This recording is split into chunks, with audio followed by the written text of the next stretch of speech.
आज मैं आपको सुनाने जा रहा हूँ एक ऐसी कहानी जो हमें सिखाती है कि बिना सोचे समझे लिया गया फैसला कितना बड़ा नुकसान कर सकता है। ये कहानी है ब्राह्मण की पत्नी और नेवले। तो चलिए शुरू करते हैं।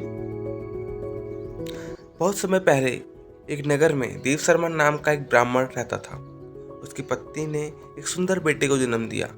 उसी दिन एक मादा नेवले ने भी एक बच्चे को जन्म दिया, लेकिन दुर्भाग्य से वह मर गई। ब्राह्मण की पत्नी को उस छोटे नेवले पर दया आ गई। उसने उसे अपने बेटे की तरह पालना शुरू कर दिया। वह उसे दूध पिलाती, प्यार करती और उसकी देखभाल करती थी। लेकिन उसके मन में हमेशा एक डर रहता था। वह सोचती थी, आखिर यह एक नेवला है, कहीं ये मेरे बच्चे को नुकसान न पहुंचा दे। एक दिन ब्राह्मण की पत्नी पानी भरने के लिए कुएं पर जा रही थी। उसने अपने पति से कहा, मैं पानी लेने जा रही हूँ, बच्चे का ध्यान रखना और नेवले पर नजर रखना। लेकिन पत्नी के जाते ही ब्राह्मण भी भिक्षा मांगने घर से बाहर चला गया। घर में केवल बच्चा और नेवला रह गए। तभी अचानक एक काला सांप बिल से बाहर निकला और बच्चे की ओर बढ़ने लगा। नेवले ने जैसे ही खतरा देखा, वह तुरंत सांप पर टूट पड़ा। दोनों के बीच भयंकर लड़ाई हुई। आखिरकार नेवले ने सांप को टुकड़े टुकड़े करके मार डाला। उसके मुंह और पंजों पर सांप का खून लग गया था। लेकिन नेवला खुश था कि उसने अपने छोटे भाई जैसे बच्चे की जान बचा ली।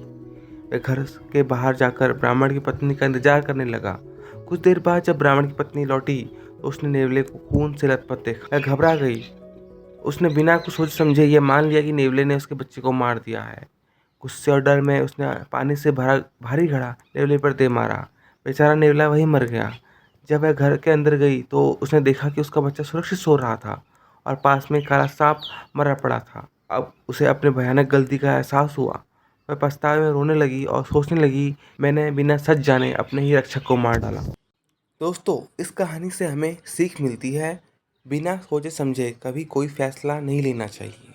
गुस्सा, डर और जल्दबाजी इंसान से ऐसी गलतियां करवा देते हैं जिसका पछतावा जिंदगी भर रहता है।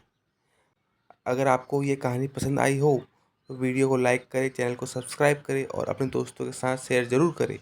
धन्यवाद। फिर मिलेंगे एक नई प्रेरणादायक कहानी के साथ।